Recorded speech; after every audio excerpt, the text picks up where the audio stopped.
Look at my bud. He's so cute. Hey guys, welcome back to the channel. My name's Carrie if you're new here, and today we're going to be talking about our 6-liter Powerstroke. I apologize, the truck's dirty.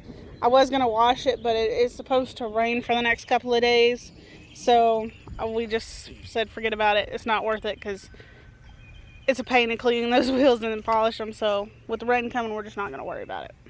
Anyway, today we're going to be talking about 5 performance mods that I think are very key for this truck. It's actually 6, but he just got shocked by a shock collar for going too far. So we're going to be talking about, it's actually 6, but I kind of grouped 2 of them together. So with that being said, let's go ahead and jump in and get up under the hood. Look at this beast. So we're not going to go in any particular order. So while I'm inside the truck, we're going to just go ahead and jump on talking about a tuner. We had the SCT 2 at first, but then we decided to put a probe in, which is just tapped and died into the manifold. So when we did that, we got a new unit, and it's the SCT Livewire TS Plus, and it's been very good. Let me see if I can't have it light up for you guys. Come on. There it goes. So it displays all of our temperatures and lets us know where our EGTs is, oil, coolant, the FICM, voltage, PSI, RPMs, everything. Lets us know everything. It's nice. It usually sticks on the windshield, but we just took the dash out yesterday to put a new radio in, so we just haven't stuck it back yet. But that paired with the probe makes knowing everything it's very accurate, so it makes things a little bit easier to monitor. So I highly suggest doing the tuner and the probe together, or you can get the tuner first for the first little while and then do the probe later on. But I wish that would have been something we did sooner than later, because it really does help out in the long run. Alright, so one of the next things I recommend doing is the intercooler pipes in the boots. Common problem with the 6.0s is the boots blowing off. So getting you a nice set of pipes with boots with good clamps is something that's really key to helping that. We always keep a tool in the truck just in case one blows off while we're going down the road, because it does happen. It's happened probably, I've owned this truck a little over 3 years now, and it's happened to us on the road maybe 2 or 3 times now, so just something to keep in mind. We went with an aftermarket one off eBay. I'll link that up in the description. And then we went back and got new boots from Rudy's Performance, and it does pretty good. I like it. Cleans up having the black piping instead. So doing the boots and the pipes are a good thing to do. Make sure when you buy the pipes and the boots you have some good clamps on them. Some stuff Devin's actually double clamped. But yeah. The next thing I'm going to talk about is a good intake. The stock intake on these things is very restricted, and that filter is huge, and I just feel like it clogs up really easily.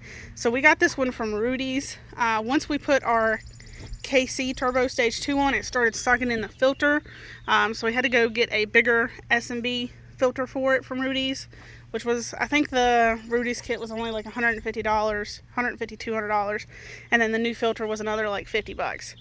So not too expensive, and it's simple. It just breathes a whole lot better. When the truck was stock, you could definitely tell a difference when we installed it, and now it makes a 9-day difference. With your intake, we always recommend exhaust, because if you're pulling in more air, you need to push more air out. Sorry, one of my dogs ran off the property line, so we had to go take care of that. But so yeah, when you're taking in more, you need to let more out. This truck has a full, I think it's a 5-inch straight pipe. We've deleted everything. Where we live, we don't have to worry about emissions, so it's not a big deal. Even with diesels, I don't think they mess with that either. But this tip on this truck is massive. You can fit a gallon of windshield wiper fluid through it. Look at Miss Fiona just crawling through here. So intake, exhaust go hand in hand as well. I always leave them as 2 separate things. I always recommend doing your exhaust before your intake. That's just me personally. And the last thing I recommend is doing a EGR delete. So basically, the basic way that I've been explained is, so it basically pushes the exhaust fumes back through, and it's not good. It's basically like drinking, well, no, I'm not going to say that. That's kind of gross. It's basically taking the truck's waste and pushing it back through the motor, and to me that's not healthy. That's why a lot of people choose to do EGR deletes. That was one of the first things we actually did on this truck, was the EGR delete and the exhaust. Then not too long later it was the pipes, and then the intake, and we had a tuner. So EGR delete's one thing that everybody pretty much does on these trucks, because it's just not healthy for the truck to consume its waste that it's trying to push out all over again. It's just not healthy for the motor. So quick recap, I would do the tuner and the probe at the same time if you can. I wish I would have done that beforehand. Then you've got the intake, the exhaust, the pipes and the boots, and then the EGR delete. So we'll probably do another one talking about the accessories on the outside, just like for looks.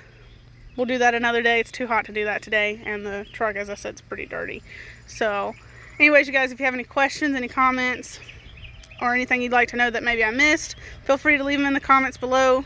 I hope y'all have a wonderful day. Hustle harder.